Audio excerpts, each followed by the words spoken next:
Everyone, my name's Esandi, and this is me and my partner Greta's submission for the coding competition. We are doing Ultimate Tic Tac Toe in Spider. So, what is everyone's favorite game? Fortnite? No. Elden Ring? No. Zelda? No. It's Ultimate Tic Tac Toe, obviously. So, me and Greta decide to do that in Spider.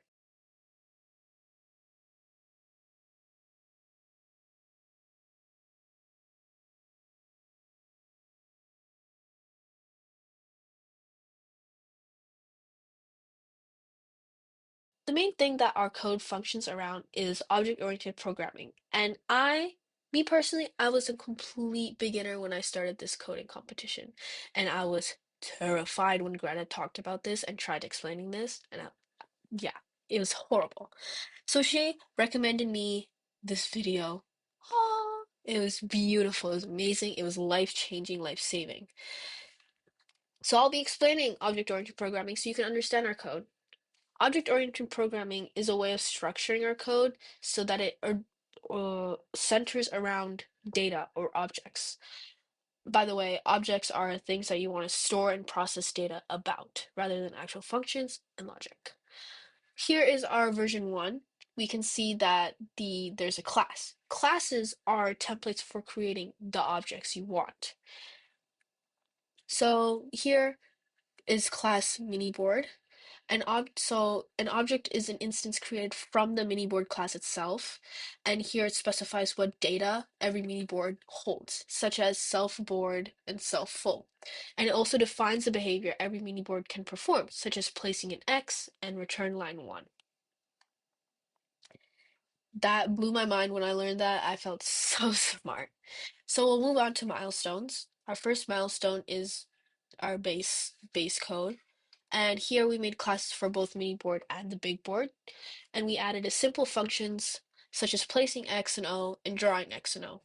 Drawing X and O being like when a player wins a mini board. However, we ran into a problem was printing out the board. Here is our version 1 for big board. Quite long, since you can only print things out on one line at a time.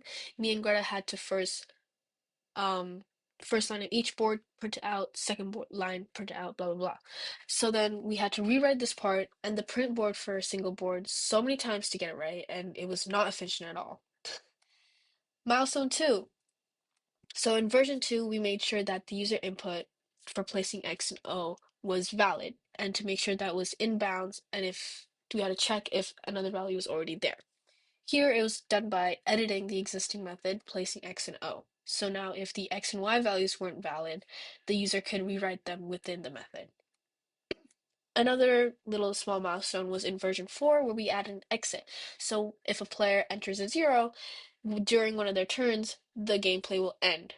And we were only able to do this for when they're initially choosing X and Y, so then for the coordinates for the next move. We also added a board configuration at the start so they understood what the whole X and Y thing meant.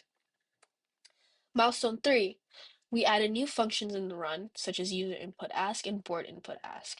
Both of these functions are strings and it will be printed out to the user. So the user input will determine whether the user wants to quit and make sure that they entered a string. It doesn't check whether the value is out of range and whether the spot is already taken, but it's done in methods in the miniboard class already, so there's no need for that. The only thing that is if you enter something out of range and enter quit within the method, the game won't end, which is something that we had to fix later on too. We obviously edited the mini board class and the big board class. We edited in user input for place X and O, and we added is full, which is um which will return true if the board has no more available spots. Milestone 4. This is also a very big milestone. We simplified the place X and O methods as much as possible, so then all the error check is in the run section now, and there's no need to return the array. We added new methods, added functions to the miniboard class, erase board, which is honestly just a stylistic choice for when the mini board is full, so we just erase the whole thing. Um, we added determ is full, which returns true if the board has no more spots. And then we also removed board input, which made no sense to even include it to make it a function since it's only being called once. So it's no more. Hope you guys enjoy our code. Hope you guys enjoy the coding competition. And yeah,